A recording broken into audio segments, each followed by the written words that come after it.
and welcome to the PhD Life Coach podcast.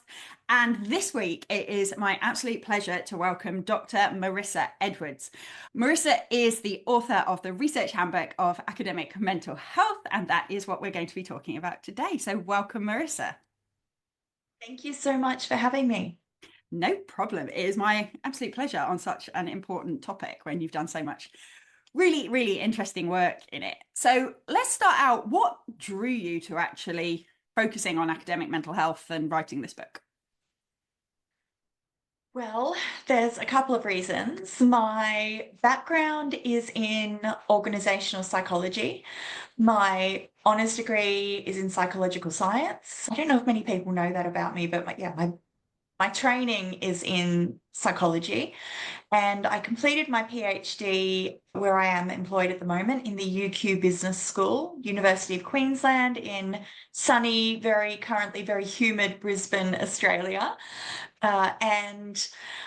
Psychology was always something that I was interested in. I enjoyed studying clinical psychology at undergraduate level, but I really became interested and quite passionate about organizational psychology, firstly in my honours year, and then completed my PhD in the business school. And most of my supervisory team, they were trained in organizational psychology. I'm not sure whether they were technically organizational psychologists, because you have to complete very rigorous training to call yourself one. I'm not one. I want to make that clear.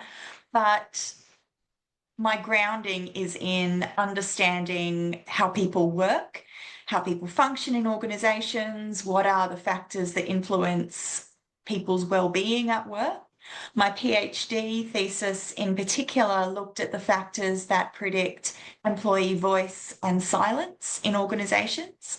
So I have a pretty strong background in research, qualitative methods, quantitative methods, and understanding the social context of organizations.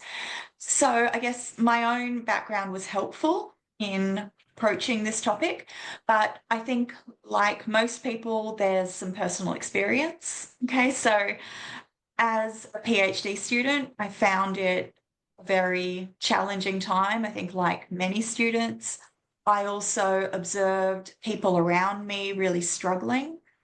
The early career stage, I didn't do a postdoc, but I was successful in gaining a tenure track position after being on a series of casual or adjunct contracts for a really long time.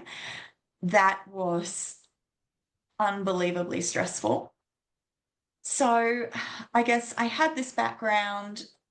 I was interested in how organizations can support employee well-being, but also how factors in organizations can really harm mental health as well. And that was something that really came out in my PhD research, talking to people who had experienced bullying and sexual harassment at work, for example.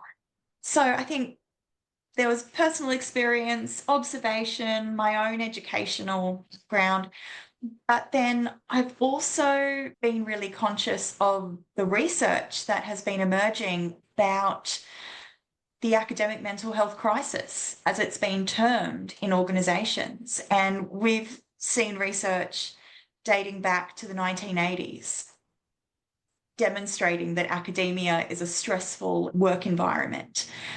And we've seen a really steady stream of research over the last several decades showing that people are suffering. There are certainly some people who enjoy their jobs in academia. I always feel like when I do these podcasts, I just present all of this research that's awful and it's all doom and gloom. So I should really say in this interview that there are certainly some parts of academia that are wonderful. We wouldn't be here without it. But there's also a lot of evidence that people are struggling, people are suffering with poor mental health, and there are also many people who have a diagnosed mental illness. And the work environment in academia, in many cases, it actually exacerbates that, and universities are not doing enough to protect and promote mental health. Perfect. And yeah, I see this all the time. So with my clients, I work with PhD students and academics, as you know, and everything you're saying absolutely resonates with my experiences, including that there's big elements that they love, right? Because if they didn't, there's a really easy solution. You go and do something else, it's fine. Absolutely. And so actually, in some ways, the bits you love are part of what keeps you in this challenging environment, right? Yes, I, absolutely. I do think they can be part of the solution as well, which is perhaps something we'll chat about later. But let's just get some terms straightened out for the audience as well, because I feel like mental health is something that people sort of use to describe lots of different things. So you use the term academic mental health. What do you exactly mean by that?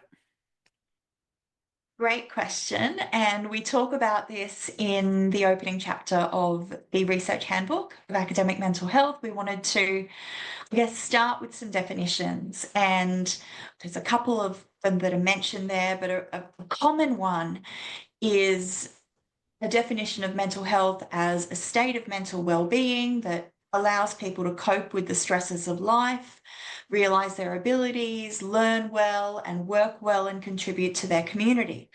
Now, there is some debate around that. Are you not mentally well? Do you not have mental health if you aren't working and contributing? So there's no perfect definition, but I guess it's acknowledging that mental health as a construct is really complex.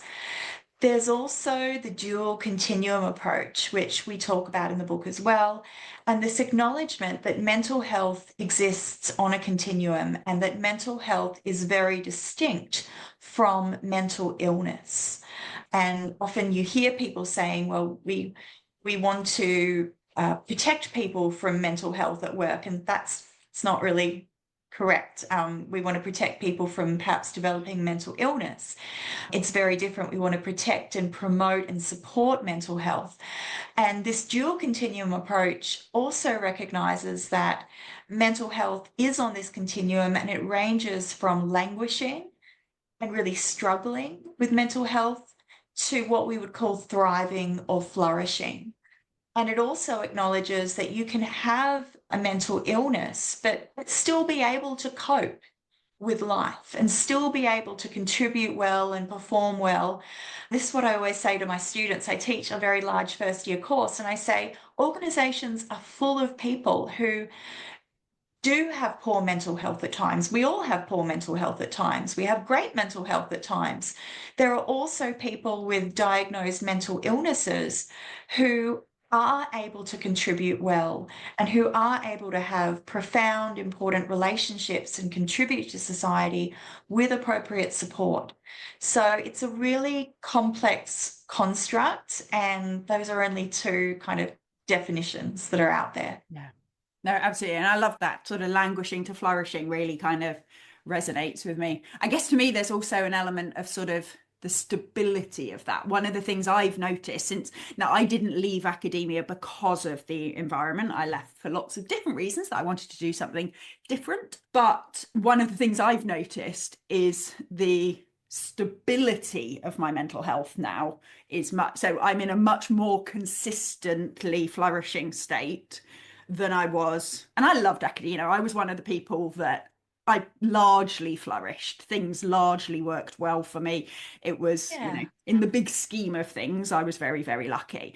But the sort of the difference, people on YouTube can see me waving my hand up and down, which I'm aware doesn't work very well on a podcast, but the difference between the flourishing days and the languishing days were huge in academia. The start of a new term where you're going to do this and you're going to do that and da, da, da. And then for people listening, we're actually recording this just before Christmas, and that would always be a bit of a languishing time where it's just like, oh, there were so many things I was going to finish and I haven't. And that kind of instability of it was hugely challenging.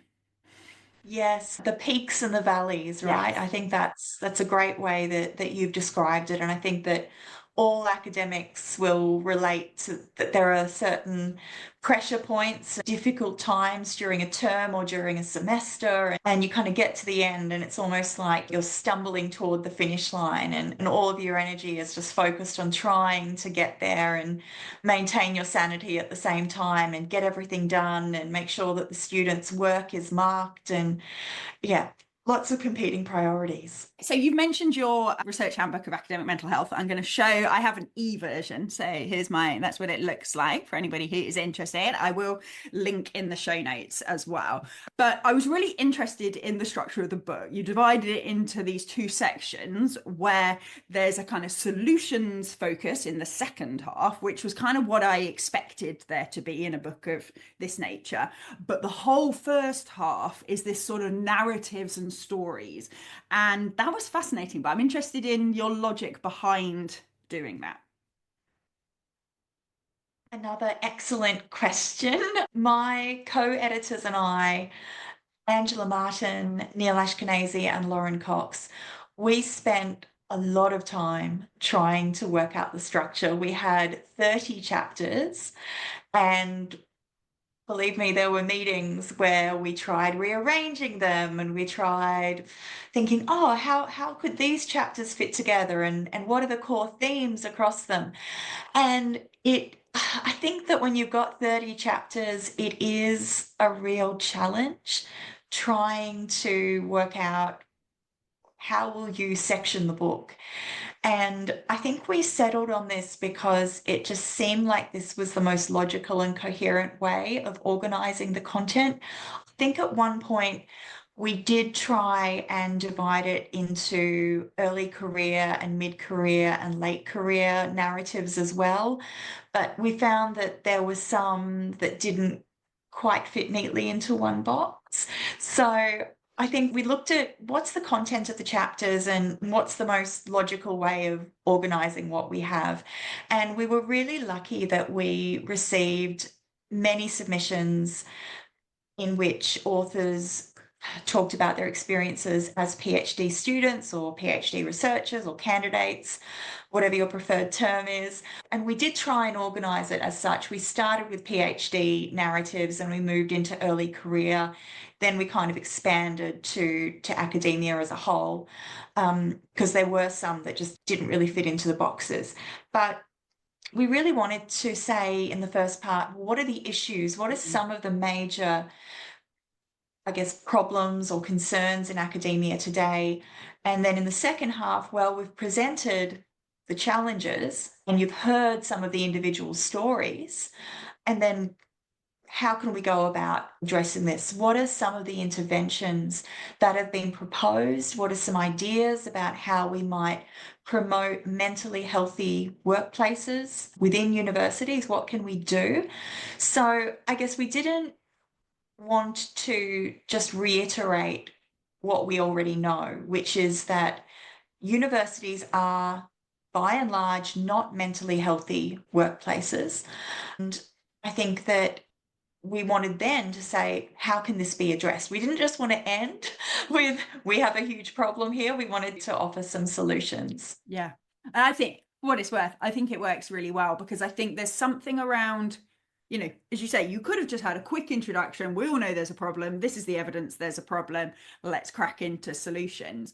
But I think having that human element where you're hearing specific stories from specific individuals just really kind of, I guess, centers their experience and kind of brings it to life. You know, you're sitting there listening to how OCD affects people experience working in academia, for example, and it just gives you one little vivid picture of somebody's experience, which I think then really helps to set up the motivation and the importance and all of those things of the solutions.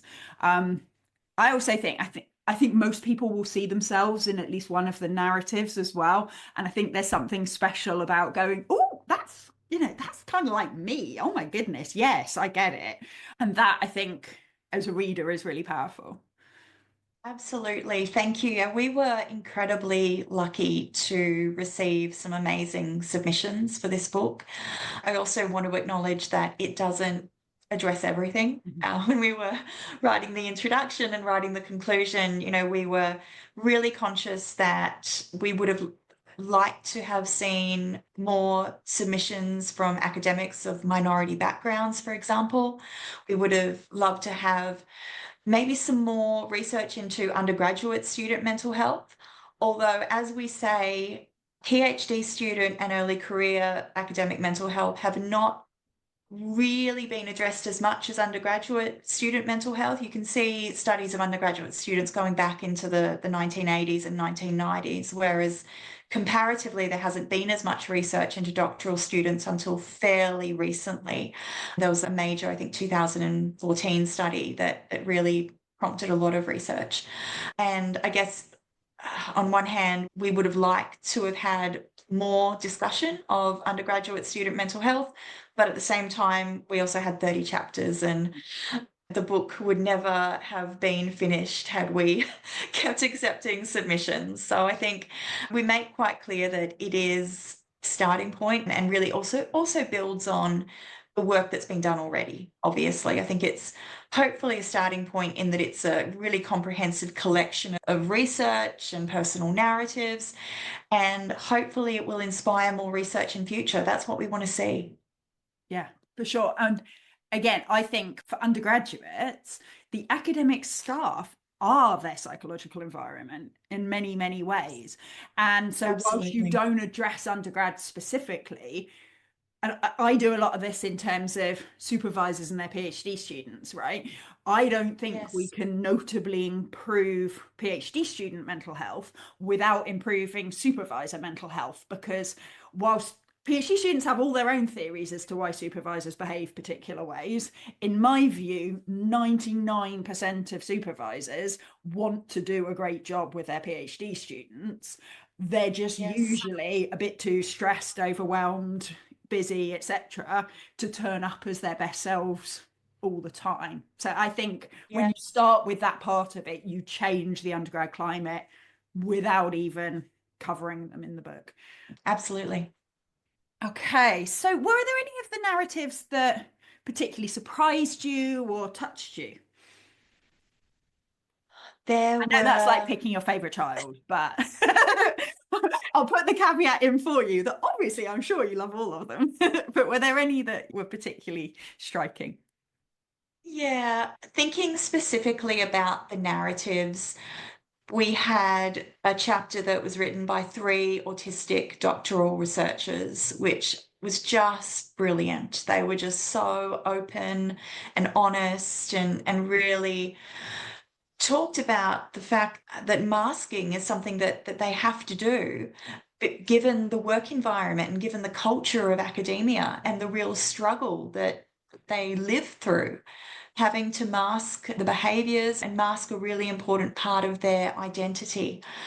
There was also, I guess, if I'm thinking about maybe things I didn't know as much about, there was a chapter about the struggles of an international Mm. PhD student and really the difficulties that this student faced with supervisors who had a very, I guess, a different idea of what a thesis should look like and a different kind of understanding of expectations around PhD student performance.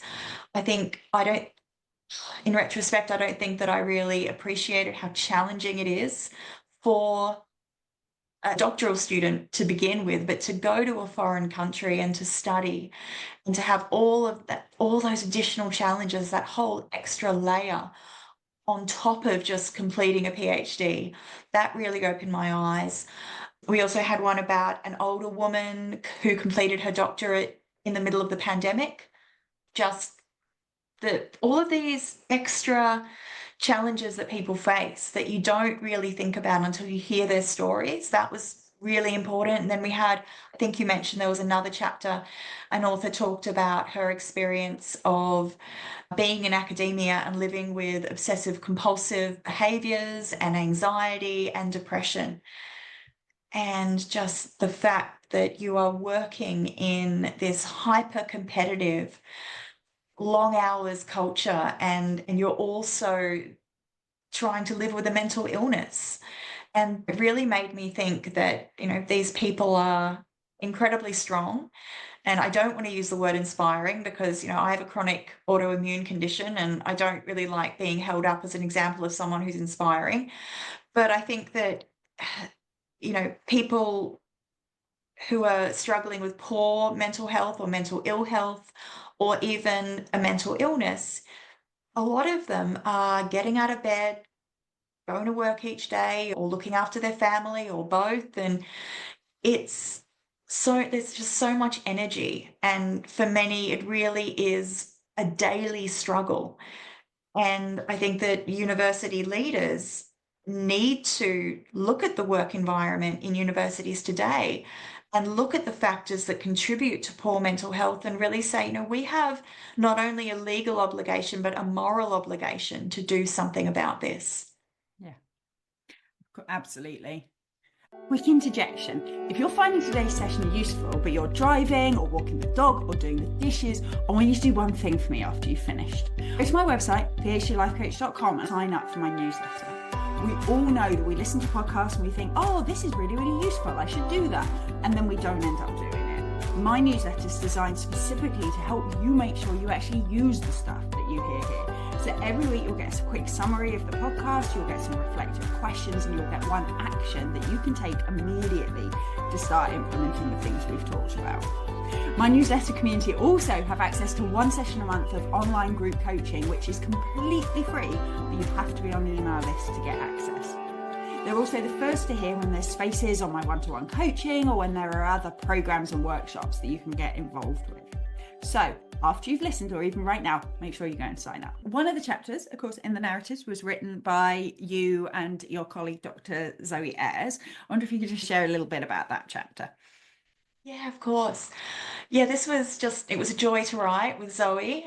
She and I founded the Voices of Academia blog in 2020, and we never really expected it would last as long as it has, but we wanted, I guess, to give a bit of insight into our advocacy journeys and also talk about, a bit about the background of the blog. We've done a couple of written blogs about it, but we wanted to, I guess, share our own lived experiences beyond what we've shared already.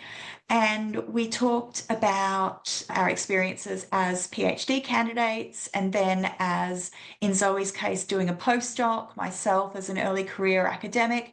And we found that, even though she's in the UK, I'm here in Australia, we're in very different disciplines. She's in the sciences, I'm in business and management and organizational behavior.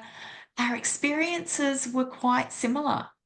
We struggled. And I think this is important, to recognize this, that struggling is normal.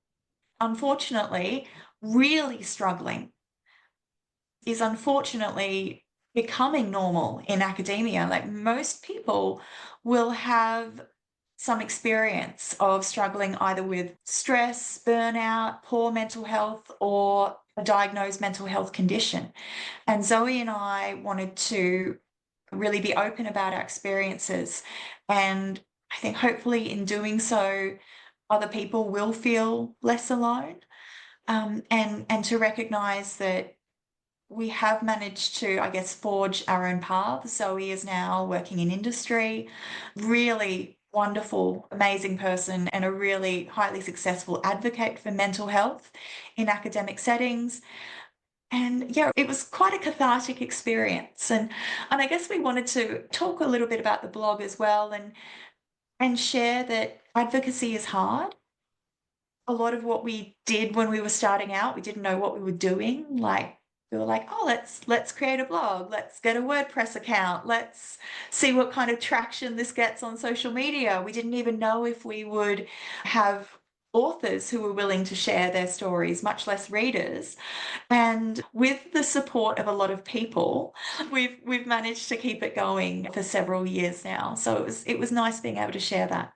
Absolutely. And recognize the effort and time I don't want to say sort of load, but that advocacy is something that's additional and it's often taken on by people who are already disadvantaged in some ways. And I think, I really enjoyed that part of your chapter where you sort of recognize that is a big thing, and it's something that takes away from other things, and something that if you're going to get involved with this stuff, you have to figure out how you're looking after yourself and what your boundaries are around that. And I thought that was really that powerful. Thank you. Yeah, absolutely. I think that's something that we tried to reiterate, the importance of having boundaries around your advocacy work. And often Zoe and I, when we're editing the blog, we are work that is, highly emotional. People are talking about their experiences with depression, anxiety, PTSD, serious incidents of harassment and bullying and discrimination, and recognizing that there is really a mental load that comes with that. There's a lot of emotional labor as well. Being able to go to work and also, in Zoe's case, look after her beautiful new baby and have family and partner and everything around you, and also do that work, and recognizing that as an advocate, you have to look after your own mental health as well. Yeah. And I can't remember whether it's going to come out before or after this one. So listeners, you're either going to have to check in the archives or look forwards. Who knows? But essentially, I've recorded an episode with Dr. Tina Skinner and Sarah Warbis talking about how you can look after yourself and how universities should be looking after you when you're doing psychologically challenging research. And that's specifically about the research, but they do also talk about when you're doing work around advocacy and impact and all those things as well. So keep an eye out for that one. Now, before I move on to the next question, I also want to mention listeners might be recognizing the name Zoe Ayres. I'm holding up now the Managing Your Mental Health During Your PhD book that I believe came out a year, 18 months ago, probably now, something like that. A survival guide. Highly recommend. I will link to all these things in the show notes as well, but keep an eye out for that too. Now, in the beginning of your book, you obviously wrote the introduction part and you talk about the latest research that's happening in this area. What are some of the most important findings that have happened in research in this area recently? Yeah, so that first chapter was, I'm just thinking back, this time last year I was writing it. And you know how you think, oh, I'm just going to review, the last 30, 40 years of research. That'll be pretty easy, right? I had an amazing research assistant who helped me. I think it showed me as an author that we have a really clear history of studies into mental health and well-being in universities. And there was a very recent study I wanted to mention done here in Australia. And I think that I'd love to see this replicated overseas, because we know that the cultural differences, for example, between the US and the UK and Australia and New Zealand, Asian countries, they're very different. And in turn, the pressures on students and academics are also different in some of those places as well. But here in Australia, just to highlight this study, it's an ongoing, incredible piece of research done. It's called the Australian University Staff Work Digital Stress and Wellbeing Survey, and done by an incredible team at the University of South Australia's Psychosocial Safety Climate Global Observatory. And it's a longitudinal study. And at the moment, they released some data, and it's based on data from 2020 to 2023. So mid sort of or early pandemic data as well is captured in that. And this survey, if university managers are not aware of these results yet, they should go and read them right now, because this was a survey of academic staff and professional staff across Australia conducted over a long period of time. And it really showed that people in universities are struggling, and the work environment is contributing to poor mental health. Just to give you some of the top level findings, 67% of university staff are at high to very high risk on the psychosocial safety climate scale, indicating they're at high risk of mental injury resulting from their workplace. 44% were experiencing high to very high levels of psychological distress, and this was associated with physical symptoms, mental health symptoms. 75% said that they experienced high work pressures. And I thought this was really interesting. Also, 57% of staff disagreed or strongly disagreed that senior management considers employee psychological health to be as important as productivity. They're disagreeing with that statement. So if I were a manager in a university, I would be very, very worried looking at those numbers. And my background is in quantitative research. I recognize that statistics don't tell the whole story, but you can go and look at qualitative studies of employees' experiences as well. There is a big, big problem in universities today. And as I said, this was just from Australia, but we see a lot of research also coming out of the UK. Gail Kinman has just done incredible work looking at stress and burnout, and she's one of our contributors, looking at core well-being in UK universities. And this is not just isolated to one country. It's universities in many places around the world, people really struggling with stress and poor mental health. Yeah.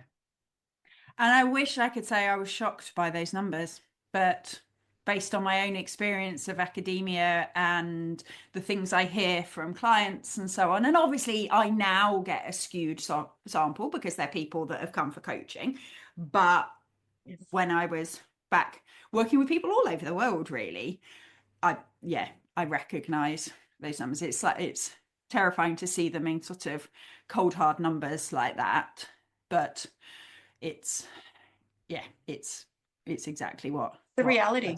yeah, I think a lot of people will resonate with that.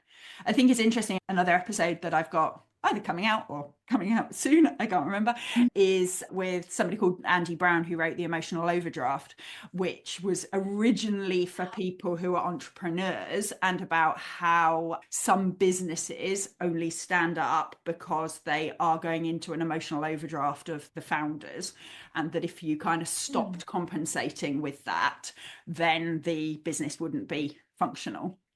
And I think that's one of the problems with universities. This is why I asked him to come on the podcast, is I genuinely believe, we all know that a lot of universities are in financial trouble at the moment. I genuinely believe that part of the problem here isn't that senior managers don't know that people are stressed and overloaded. It's that they know their organization doesn't work unless everybody is overloaded, because they've been using everybody's emotional overdraft. If you want to know more about what that term, you need to find that episode as well. But they've been using that emotional overdraft this whole time. And it's hard to know how to run all the business in the university when so much of it has been delivered by people going over and above their kind of standard work hours, their standard amount of effort and physical and mental health that they should be putting in.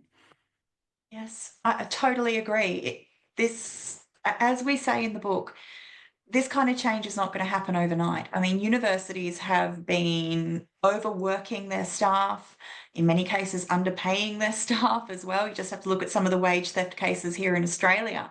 Casual staff being consistently underpaid for the work that they're doing. Universities have been operating as a business for a really long time. And I'm not sure about the situation in the UK, but here in Australia, we've had decades or inadequate funding from government as well. And people are exhausted, people are stressed, people are burnt out. And that is the business model in universities today. And the big question is, are university leaders willing to make changes and prioritise mental health instead of profits? I don't know. Yeah. And I think it's not even just, I mean, I'm going to give a little bit of credit to senior leaders, because I think in a lot of cases it's not even profit. I think in a lot of cases universities, I was lucky. I was at a university that's very financially stable, that's, it's a strong university in terms of its institutional kind of stability, I guess. But there's a lot of universities, certainly across the UK, and I suspect everywhere else as well, where it's not a case of protecting profit. It's a case of protecting the actual institution, because if you cut it too much, it ceases to function anymore. And that then Yes. becomes a whole other ethical and organizational issue. It's like, okay, we can cut your workload, but it means we can't be a research institution anymore. We can only be a teaching institution. Or we can cut your workload, but all the arts and humanities have to go because they're not bringing in enough money or whatever, right? Yes, that's an excellent And point. for emphasis, I don't believe that we should be doing any of those things. I'm a big fan of all disciplines being in universities, but I think sometimes we can sort of separate the big baddies who are the senior leaders who are doing all of Mm. this for their own ambition and their own kind of profits and whatnot. And I don't know, maybe I was lucky at my university, but I did a lot of work with other universities as well. I didn't really find those people. I found people who were desperately trying to keep budgets together and desperately trying to make everything balance, and who couldn't really see how to change stuff without jeopardizing these other markers that they're also, these esteem markers here and the rankings, then the income there. Student Student experience. Yeah. experience. Yeah, we have the research excellence framework in the UK to measure our research Yes. quality and all this stuff. And I saw people who were genuinely desperately trying to do their best, but couldn't see how they could simultaneously make all these markers work and relieve pressure on people at the same time. Yeah. No, I think that's a really important point to make. And I'm not in senior management, have no desire to be in senior management, because I've seen and heard the experiences of people in those roles. And you're absolutely right. It's not as easy as saying, well, let's just put health first, mental health first. But it's really complex, and it's really hard trying to balance budgets and at the same time prioritize mental health. But I still kind of feel like there is a lot of room for universities to say, as an institution, we need different markers of success other than our profit, our bottom line, our productivity, our journal output. Why don't we ask our employees? I don't like the term work-life balance, but let's ask them questions about psychosocial safety climate. Let's ask them about burnout, about stress, about how well they're coping. So I think also looking at the whole picture rather than just a narrow sort of set number of indicators. 100%. 100%. And I think it's also important to recognize that if they can get some of this stuff right, or more right than it is now, it should, according to the literature at least, have an impact on some of the performance measures as well. I feel like I'm spending this whole episode talking, but I've done lots of interviews recently for podcast episodes. I also have somebody called Dr. Andrew Dewar coming on, who now works in a conservation company, but he did a sports psychology PhD. And he was talking about creating positive work environments, essentially. And one of the things he was talking about is that actually, if you can get the well-being piece right, it should lead to increased retention, increased productivity, and things as well. Now, I realize I'm not saying that's a reason to do it. I think there's a reason to do it in and of itself. But for people who are worried about those more objective markers, it, if done right, it should move the needle on those two. Absolutely. That's what I teach my students, or I try to teach my students every day, that if you have people who are feeling as though their organization cares about them, prioritizes their well-being, having a really supportive supervisor, that's really important in terms of retention, job satisfaction, organizational commitment, all of those outcomes. If you can support employee well-being, you're right, those rewards will follow. Your loyal employees, they will be staying with you, and they'll be performing better because they won't be overwhelmed and burnt out all the time. And as we say in the book, you can't do a good job at work when you are constantly exhausted.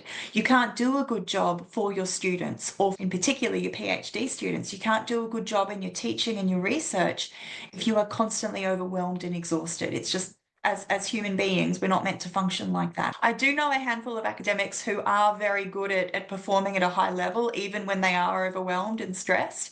And I've done it myself. but I would say you cannot do that consistently for a long period of time. Sooner or later, your body will burn out, either physically or emotionally. We're not built to withstand really high levels of stress for extended periods. Yeah. And they might be being productive in their own work, but in my experience, they're almost certainly affecting the mental health of the people around them one way or another. You know, we talked about that we create the climate for undergrads, but we also create the climate for our peers, right? And I know I was head of education. I always mention this on the podcast, but I was head of education during the pandemic. So I oversaw our taught masters and undergraduate programs for my department during the pandemic, which you can imagine was a whole thing. And I was not, I mean, I'm proud of what I did because it was a very challenging time and we held it together and delivered the programs and whatnot. But I did not make my peers' life easy because I was stressed and overwhelmed. I was asking for things at the last minute. I was asking for, with time pressure, I was not fully thinking through the best way to deliver messages before I delivered them. So I wasn't necessarily consulting as much as I could, and I have a lot of compassion for myself with that because it was an incredibly difficult time for all of us. But my overwhelm and stress and procrastination to some extent definitely impacted the people that I worked with, my peers, let alone the people that were sort of junior to me and being asked to do things. So yeah, it's not sustainable. So we should get on though to what we do about it, right? Because I think we've convinced everybody there's definitely a problem here. So the second half of the book is all about the kind of structures and solutions that we can take. So what sorts of things stand out to you as key priorities? Well, we talk about the importance of taking a systems approach and also not just being reactive, but also taking steps to prevent harm from occurring to mental health. So, university leaders really need to understand how to develop a mentally healthy workplace. And this is about having, at least in the context of academia, a workplace that protects, promotes, and also responds to the mental health of people working in higher education and those studying as well. So, recognizing that everyone has an obligation to contribute to creating this mentally healthy workplace, but especially senior leaders. And I do think that it's important that we give people the tools to help them cope with stresses at work and take steps to prevent burnout. I run workshops and seminars and invited presentations about academic mental health. I do that myself.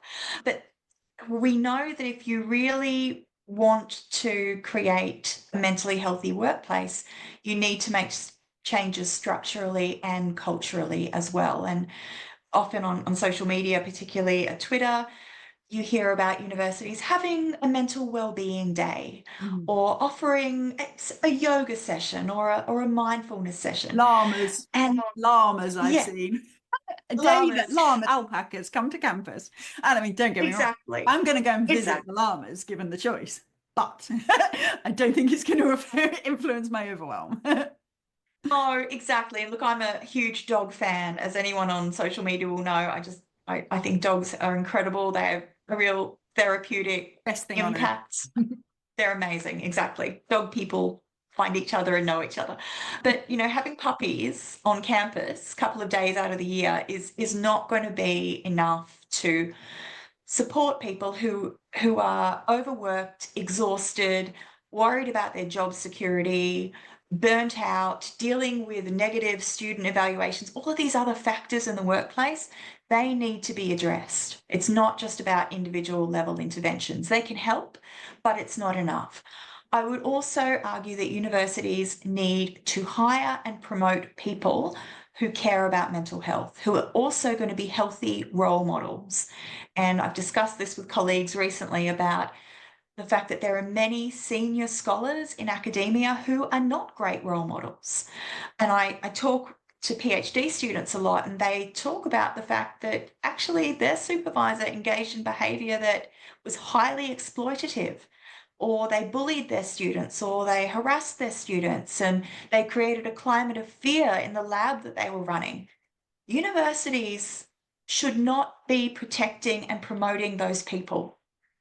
change starts at the top. We need to make positive changes so that we have positive role models in the work environment. And that might mean, as I said, responding to instances of bullying and harassment and actually terminating the employment or demoting or having some kind of consequence, because all too often you hear about these people who are very well known, big names, bringing in a lot of money to universities, and everyone knows that they engage in exploitative bullying behavior and nothing gets done. And I hear this from PhD students in universities around the world. I should say I'm not speaking about my own institution here. I've been very lucky at UQ to have a really wonderful team around me, but the stories that I've heard and also the stories that we've heard on the Voices of Academia blog shows that a lot of students really are struggling because of poor role models. And this might also be, PhD supervisor who answers emails at all hours of the day, has no, I hate the term, but work-life balance. They don't talk about the importance of protecting and promoting your mental health. Well, that should be part of PhD supervision. I think also we know that having adequate financial support is really important. It's a very protective factor for mental illness. And we know PhD students, their stipends, their scholarships are often they're not enough to live on. And therefore, students have to take on far too much extra work. They become overwhelmed and stressed and they're struggling. And that contributes to poor mental health. And I would also add, in addition to financial security, more job security for not only PhD candidates, but early career academics and postdocs. There's lots of things that universities can do. Yeah. 100%. And even as you're talking, I think the structural solutions to some of those things. So the promotion thing, for example, one of the things I've seen happen recently, because they want to quite rightly, make promotions more transparent and more equitable and all of those things, I've seen a move in a number of institutions towards slightly more sort of points-based systems, where if you've got this much of this or that much of that, then you get promoted. And I quite like it from the point of view, it doesn't rely on this kind of either the tap on the shoulder, you're ready to go up approach, or the sort of who can spin the best story approach. But I think the downside that people haven't allowed for is it doesn't allow for people who engage in the behaviors you just talked about, right? It doesn't allow for that to get taken into account anymore, because it's this thing of, well, if you've got this much grant income, that many publications, you've taken that many PhD students to completion, that ticks the boxes, whatever other boxes there are, that ticks the boxes, up you go, congratulations, professor or whatever. There doesn't seem to be scope within that for there to be a hang on, they ticked all the boxes, but at the expense of everyone around them. Yes. I don't know how you account for that in a way that's fair and doesn't allow it just to be like, oh, we don't like her very much, so no. But it feels like it should be, or it should at least affect your ability to take on new PhD students or to apply for internal funding or those sorts of things, so that it has a kind of tangible impact on your career. Absolutely. I agree with that 100%. And then you also mentioned finances as well. This is my little bugbear, just because it was something I took utterly for granted at the university that I spent my career at, and am baffled to find is not at other universities, which is flexibility in what percent time a PhD student is. So many of my part-time clients, their university, you either have to be a full-time PhD student or you're a 50% student. And those are your two options. And it's ridiculous. The number of students that I work with who have a full-time job and are doing a 50% PhD. And it's like 50% is 3.5 days if you're including, weekends and whatever. A full-time job is 5 days. This is 8.5 days without any weekends. This just doesn't fit. And I don't understand, because I know if you're in like the US and it's already a 6-year program, it could make it an infinite thing. But I don't understand why you couldn't just structure in.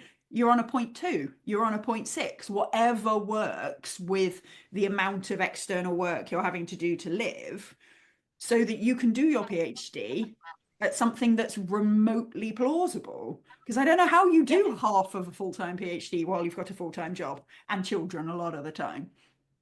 I don't get it. You It's don't such a sleep. You stupid, don't, easy yeah, thing to implement. yes, That takes no, yes. just a little tiny bit of thought. Really annoys me. Oh dear. Right. Anyway, so one of the things you did talk about towards the end of the book is how important it is to tailor any solutions to the nuances of academic life. What do you mean by that? What do you think makes academia different to other workplaces? It's always interesting when I talk to my friends outside of academia and you hear people talking about the way that they work and their interactions, and you think academia really, it is its own little microcosm, isn't it? But it's it's a unique kind of industry because it has so many of the risk factors for poor mental health and so few of the protective factors. And it, like I say this all the time, but that no wonder people are struggling so much. You have people starting out as a PhD candidate on very low pay in the knowledge that they may not have a job at the end of the experience. It's highly competitive. It is entirely dependent in some disciplines on where you publish, how much you publish. The level of output is so huge. Something that I'm really passionate about is the issue of teaching evaluations. And we have an amazing chapter in the book about all of the evidence that teaching evaluations are, or can be, I should say, can be harmful to mental health, especially if you're a woman or from a minority group or both. In what other industry can people rate your performance when they perhaps have never seen you? I know that many of the students who've written evaluations of me have never actually walked into my classroom, yet they are enrolled in my course, so they get a link at the end of the semester. How is that good practice? Like, and you get these anonymous comments in some cases, certainly at my institution, anonymous comments from students who perhaps have never seen you. And yes, comments are screened so that certain words aren't included, but there are still some really harmful, in my case, I've had defamatory comments that have reduced me to tears. And it's like, it's just wrong. And as Gail Kinman and some of her colleagues have said, academia today, it's changing. A lot of those factors, such as job security and autonomy, they are actually diminishing in universities. 20, 30 years ago, you had a guaranteed job for life. But that's not the case. There's so much competition that there is no guarantee you'll have a job at the end of a PhD. So it's little wonder that there have been so many articles coming out recently about the great resignation in academia. You have people finishing a PhD and saying, I don't want to work in academia any longer. I want to go into industry. You would have seen this probably a lot. I know that in the US, there have been some institutions that have had trouble getting postdocs. They can't fill the roles. There are also mid-career academics, and I know because I've got friends who are saying, I don't want to do this anymore. I'm in my 30s and 40s. I want to spend time with my family. I want to prioritize my health. I can't keep working myself into the ground, and they are leaving. So, academia is this unique situation where you are under pressure pretty much constantly from the moment you start as a PhD student till the moment that even when you get to professor. I've got friends who are professors who are getting burnt out. So I think that it's the nature of the work and funding pressures. And I mean, I don't work in science, but I have friends who do. And if an experiment fails, there's like 6 months, 12 months worth of work. The work environment and the work itself are not conducive to good mental health. Yeah. I think there's this element that you've mentioned a couple of times. There's a lot we love about academia, but I think that bit also adds to it as well. Because for me, the stuff that was always time pressure, the stuff that was always urgent, was the health and safety form for this and the prepare for that lecture and go to that meeting and fill in that bloody form for the fourth time in a slightly different iteration and all of those things, right? But the Yes. bit that we all love, the doing of research and the engaging with students part, Yeah. that part was always the slightly less urgent part, but it was also the part that A, we wanted to do, and B, that in theory at least we'd be rewarded if we did sufficiently, but there was never Yes. time for it, right? And so I think academia has this, because of its slightly kind of vocation vibe, it kind of Mm. creates this cauldron where we are more likely to do it in our inverted commas spare time. I used to hear academics, I still do with my clients, academics speaking all the time, saying like, what I really need is like 3 weeks, 3 clear weeks. And I'm thinking, for a holiday, wonderful, where I can just write. And I'm like, that's not a holiday, not a holiday. That's work too. Absolutely. and and I think Absolutely. that Oh, adds to yeah. it all, right? Because I think if you're in a, you're in a highly pressured environment in a investment bank or whatever, Yeah. you're not, at least with all respect to investment bank, well, not that much respect to investment bankers, but you're not then trying to fit this passion that almost slightly feels like a hobby in among, I've never met anybody who does their like book reading during their work hours when it's work books, but we should be able to. There should be hours in the week to read the books that you need to read. That shouldn't be an evenings and weekends thing, in my opinion. Absolutely. And I think that's one No, of the no, things I that agree makes completely. academia a bit weird. Yeah, yeah, no, you're absolutely right. The fact that we care about the work that we do, we hope to make a difference with our research and support our students. And I think that because academia is full of people who genuinely want to do a good job and connect with their colleagues and support their students and often going above and beyond. Like I teach first year students, I teach about 900 of them every year. Wow. That's a lot. I know. And you want to do a good job and you want to perform at a high level. There's lots of type A perfectionists in academia, right? um, it's the work just spills over because how can you do a good job in 37 and a half hours a week? There was a study out of the University of Sydney a couple of years ago here in Australia that academics work, I think it was between 2 and 3 days a week unpaid. 2 and 3 days a week. That's how much unpaid labor is occurring. Yeah.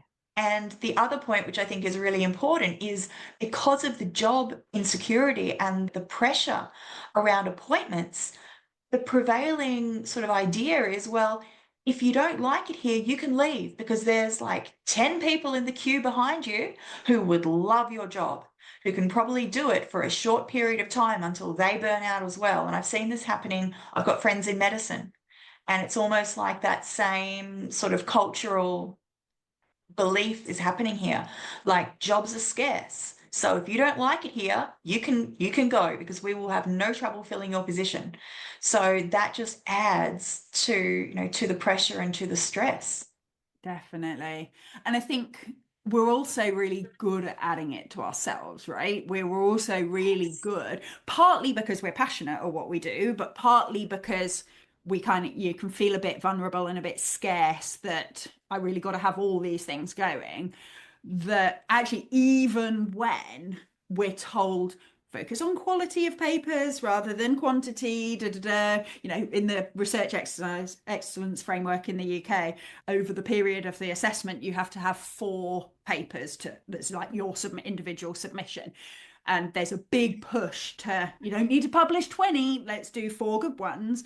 But when you're in a pressured environment where you don't quite trust leadership and you don't quite trust the sector and things, it's hard to believe that. And so sometimes you've got the university pushing you hard, but then you've got these high achievers, us, like pushing ourselves sometimes even harder, or at least as hard, partly through passion and partly through fear, that makes it such a sort of what's the word? Like an interaction, I guess, between the kind of institutional pressure and that kind of self-doubt pressure that forces us to do more than we perhaps need to. Absolutely.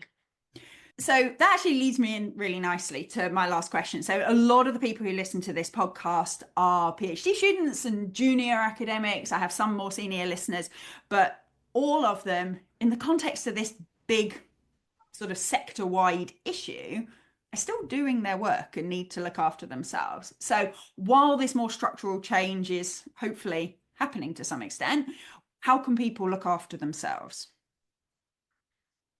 Yeah, so yeah, as you've said, as I've said already, individual level changes are not enough, but I personally have had some pretty nasty experiences with burnout. I've talked about this on other podcasts. I've talked about it at the Voices of Academia blog. And I guess just speaking from my own experience and also what the research says, I say to people that it's really important to learn to say no, which sounds very easy. It's much easier said than done, but really being mindful about setting boundaries around your time and being strict with those. Because as I've said on social media, academia will take and take and take and take from you if you let it until there is nothing left. So being very conscious of how you spend your time and look, saying no to things that are not going to nourish you and that are not going to align with what you really care about. And really briefly, I think losing my mum passed away a couple of years ago while we were writing the book. And my own experience with burnout as well, like those two kind of experiences, I was so sick. I spent 3 weeks in hospital. I could not work. I was so sick. That really showed me that for me, there is nothing more important in my life than my health and my loved ones. Like that is the bottom line. And I would say to people, work out what is most important to you. And if that means that you are not going to make professor by 40 or make professor by 50, that is okay. So I would say really redefining what success looks like for you. For me, success is getting 7 to 8 hours of sleep every night, having a little bit more balance, going to Pilates class twice a week, having an actual break. So I'm about to have a Christmas holiday. I'm not planning on looking at my email for at least 2 to 3 weeks. Take your annual leave. Don't feel guilty about it. If you are one of those people who wants to make professor by 40 or 50 or whatever other goal you have in mind, if you want to do that, that is fantastic. Friends who are 40 and a full professor. But if you want to take, I guess, an alternative view of what success means, you are allowed to do that. Very basic things. It sounds incredibly logical and common sense, but sleep, nutrition, and exercise.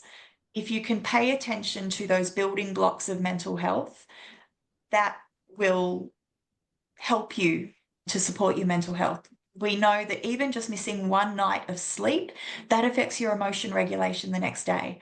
No wonder poor sleep is a huge predictor of developing clinical depression or anxiety.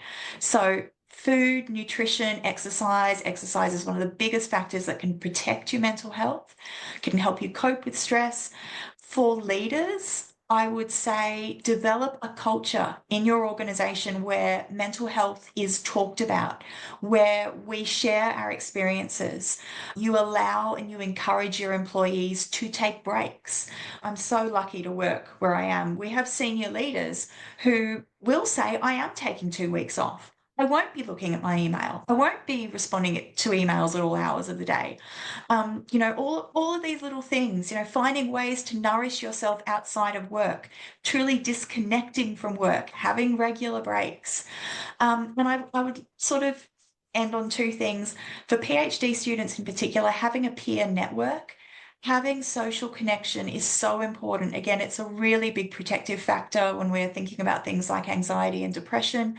having friends around you, having people you can talk to. I would also say having friends outside of academia who can give you a little bit of a reality check. That's really, you're nodding. That's really important. My sister is my best friend, and she's like, why are you thinking working on the weekend? No, don't do that. Let's Yeah.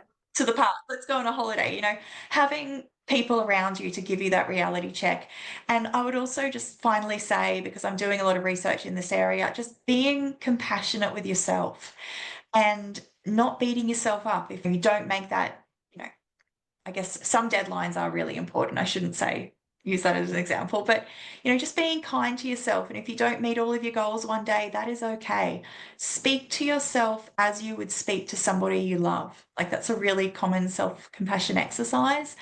The way we talk to ourselves, we're often really self-critical and like really harsh in our language. Try reframing that. What would you say to somebody that you really care about? Instead of beating yourself up, say, I did the best that I could, and that's enough. Perfect. Thank you so much. I feel like I could talk to you for hours about this stuff. We've mentioned about 40 different links, which I will put all in the show notes for people to dive into. But if people want to stay in touch, follow you on social media, where can they find you? You can find me at Twitter at Dr Marissa K. You can find me at LinkedIn at Dr Marissa Edwards. And I guess just before we finish, I will be really brief in saying this. It's hard.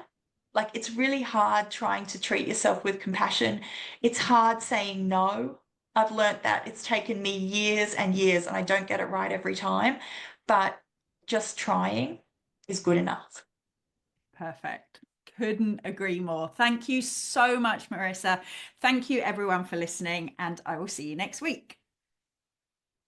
Thank you for listening to the PhD Life Coach podcast. If you like this episode, please tell your friends, your colleagues, and your universities. I'd appreciate it if you took the time to leave a review, give me stars, stickers, and all that general approval as well.